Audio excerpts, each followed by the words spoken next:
Olá, amigos ouvintes da Divulgar, como vamos? Tudo bem? Então, dando continuidade à nossa passeada, à nossa viagem na revista Reformador, setembro de 2014, nosso título hoje é bem interessante. A Família, de José Passinho.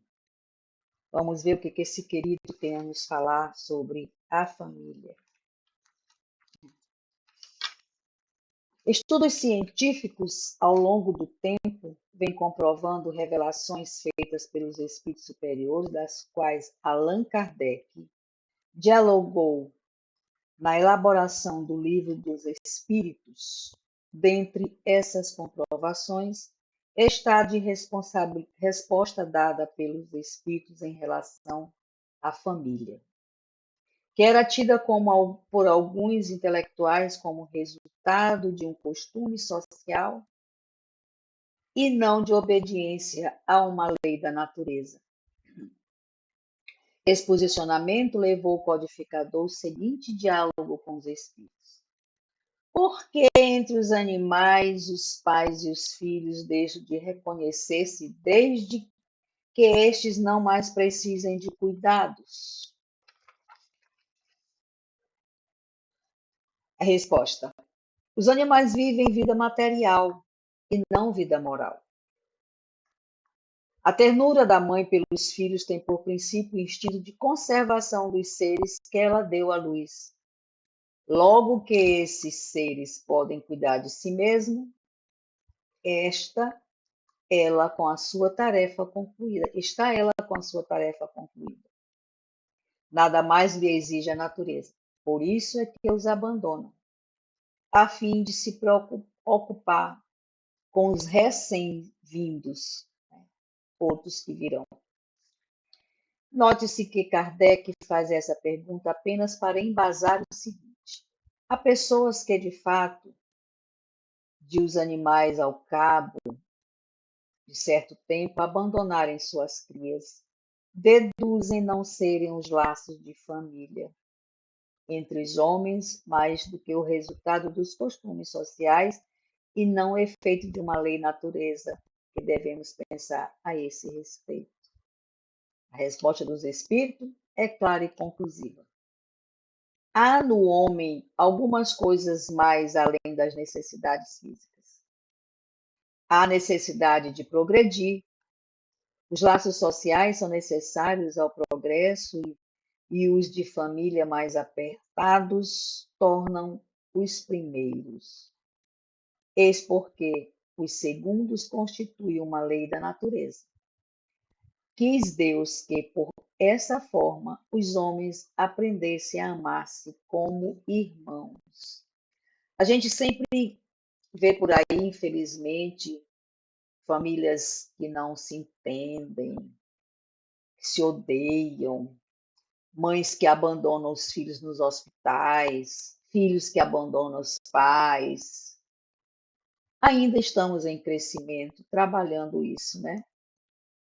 E aí a gente esquece de que família não é só o laço consanguíneo, é um compromisso que a gente assumiu antes de reencarnar, com aqueles espíritos entre si se comprometeram a resgatar alguns feitos equivocados de vidas passadas, outros de ajudar os que estão naquela família. Mas existe um compromisso entre todos os envolvidos numa família. Às vezes vem desafetos que precisam estar junto, às vezes vem espíritos que nem precisam mais reencarnar, mas tem um elo, um vínculo com aquele grupo e se compromete em vir para vivenciar aquele momento, ajudá-los no crescimento. E aí, quando vem o famoso esquecimento, né, a gente chega aqui, não lembra de nada e aí faz essa loucura toda. Continuando, ainda na questão 775, para reforçar, Kardec pergunta. 775 do livro dos Espíritos, viu, pessoal? Kardec pergunta: qual seria para a sociedade o resultado do relaxamento dos laços de família? Para a sociedade, qual seria o resultado do relaxamento dos laços de família? Ao que os espíritos respondem: uma recrudescência do egoísmo, ou seja, uma prova viva do egoísmo de cada um. Porque existiu uma programação. Essa programação divina para a organização familiar já constava lá no chimpanzé, conforme relata o relato de Roger Folt, acho que é essa a pronúncia. Pesquisador norte-americano que, embora não faça a menor alusão à teoria da evolução, intitulou seu trabalho como Chimpanzés.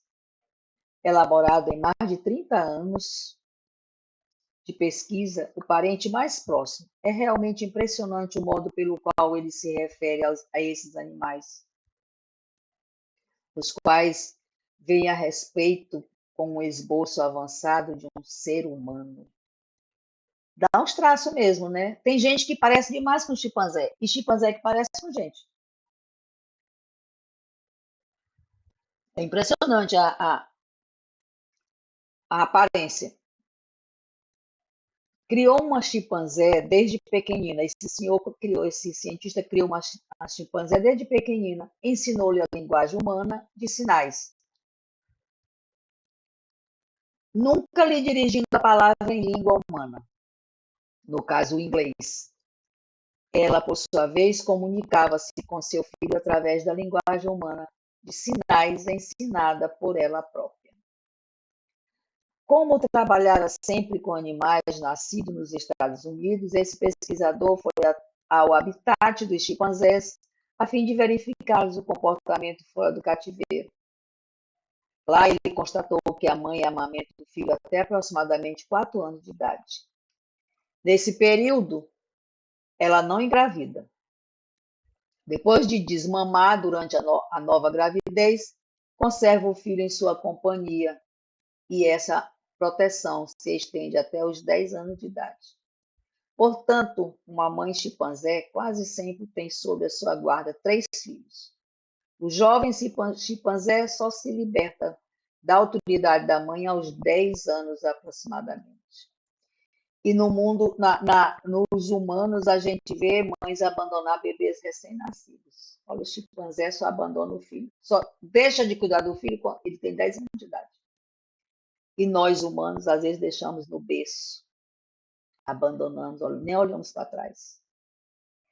Por isso que muita gente fala que os animais são mais inteligentes que certas pessoas. A ciência tem demonstrado que o chimpanzé é o ser que mais se aproxima da espécie humana. E o Espiritismo ensina que a entidade espiritual que anima aquele corpo peludo no futuro estará animando uma forma humana. Diante disso, inclui-se que aquele esboço de família vivido pela mãe chimpanzé e seus filhos faz parte de uma programação divina, que fará com que esses seres, ao atingir a condição humana, já tenham uma programação para a vida familiar. Olha que interessante, gente, essa informação. Nós viemos lá, começamos a pensar em parir e cuidar das nossas crias. Lá começou o treinamento.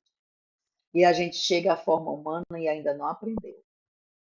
Ainda temos a coragem de abandonar um ser que nasce das nossas entranhas, que a gente alimenta com o nosso sangue, porque o leite materno é o sangue, né?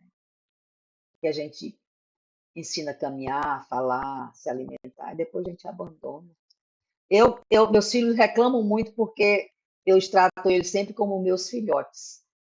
Eu chamava eles de meus passarinhos. Eu tenho 4 filhos, 2 homens, 2 mulheres. Eu chamava minhas patativas e meus curiosos. E às vezes alguns colegas de trabalho dizem assim: vamos ali tomar cerveja, vamos ali. Então, pegar um cinema depois do expediente. Eu não posso. Eu tenho que ir para casa levar o peixe, porque meus passarinhos estão lá com o bico aberto esperando eu chegar. E até hoje, quando eu encontro algumas amigas de trabalho, elas, cadê teus passarinhos? De voaram, criaram asa e foram embora. Mas meus filhos, para mim, não crescem. Se dissesse, mamãe, socorro, tem nem perigo de eu não chegar junto. Eu sou uma leoa. quando se refere ao meu filho, pode ter a cabeça branca, mas é meu filho, até o último momento dessa encarnação, aquele espírito é o meu filho, é de responsabilidade minha de proteger. Não importa a idade dele, não importa o que ele fez, não importa o que ele é. E por isso a gente vê muitas mães nas portas dos presídios, porque é filho. Gente, não tem amor maior. Mas, infelizmente, dentre essas situações, existem as mães que abandonam seus filhos no berço. No berço. Às vezes, até na hora que está nascendo, eles matam. As mães matam. Infelizmente. Continuando. Como se pode deduzir claramente, mais uma vez, a ciência comprova que o que foi dito na codificação espírita. A organização da família decorre do determinismo divino de efeito permanente e não de simples costume social. A base da família é o casamento. Por assim entender, é que Kardec trata do assunto em duas partes, no Livro dos Espíritos, Casamento e Celibato e Lei da Sociedade, quando faz a seguinte pergunta aos espíritos: que efeito teria sobre a sociedade humana a abolição do casamento? A resposta do espírito foi clara. Seria uma regressão à vida dos animais. Num judicioso comentário, o codificador reforça a impossibilidade, a imprescindibilidade da vida familiar. O estado de natureza é o da união livre dos sexos. O casamento constitui um dos primeiros atos de progresso na sociedade humana, porque estabelece a solidariedade fraterna e se observa entre todos os povos, se bem que em condições diversas. A abolição do casamento seria, pois, regredir a infância da humanidade e colocaria o homem abaixo mesmo de certos animais que lhe dão o exemplo de uniões constantes. Tem animais que são fiéis à sua parceira. Eu não me lembro no momento agora a raça, mas existe animais que não traem, diferente do bicho-homem, né? Na conceituação do codificador e dos espíritos que lhe respondem às perguntas, o casamento como base da vida familiar está muito acima de qualquer bênção religiosa ou da assinatura de algum documento diante de uma autoridade civil. Na minha concepção, o casamento não é papel assinado, casamento é convivência, é cumplicidade, é vivência na paz, ajudando um ao outro, sorrindo, brincando, amando. Isso é casamento.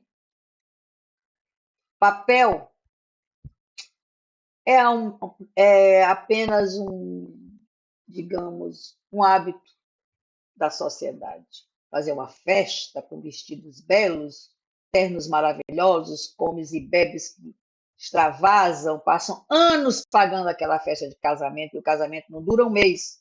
Não é assim? É assim que acontece. Continuando.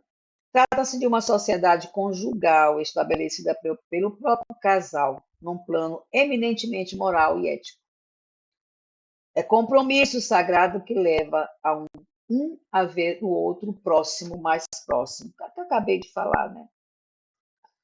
A convivência, a maneira como você trata seu parceiro, né?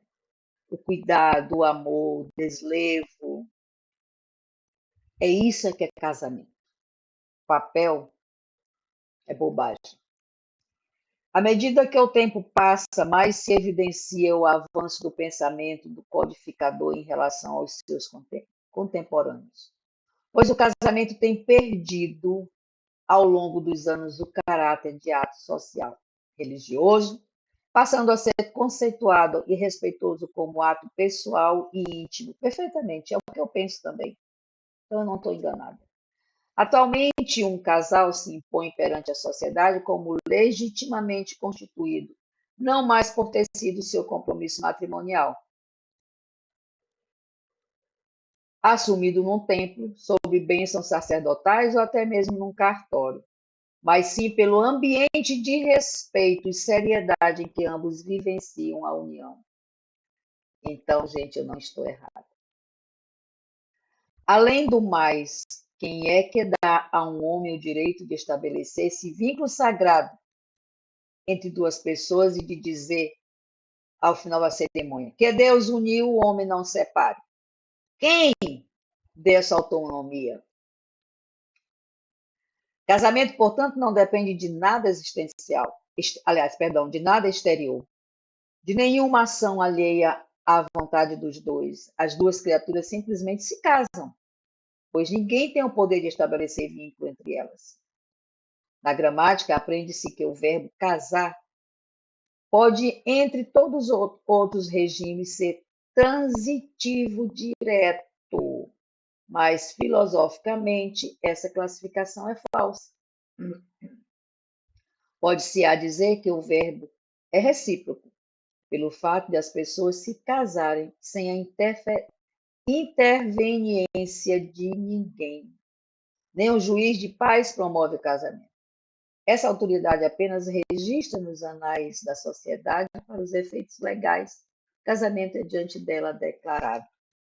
Ou seja, o casamento na frente do juiz é para garantir heranças. Né?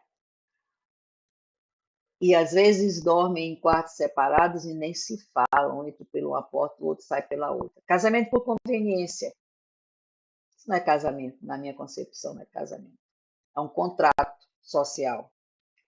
Com esse entendimento, conclui-se que o casal espírita apresenta-se perante a autoridade civil apenas para declarar seu casamento, solicitando que seja registrado para os efeitos legais e não para receber qualquer tipo de legitimação. A legitimidade do casamento é dada pelo grau de responsabilidade e de amor que presidiu a formação do casal, que seja constituir uma família.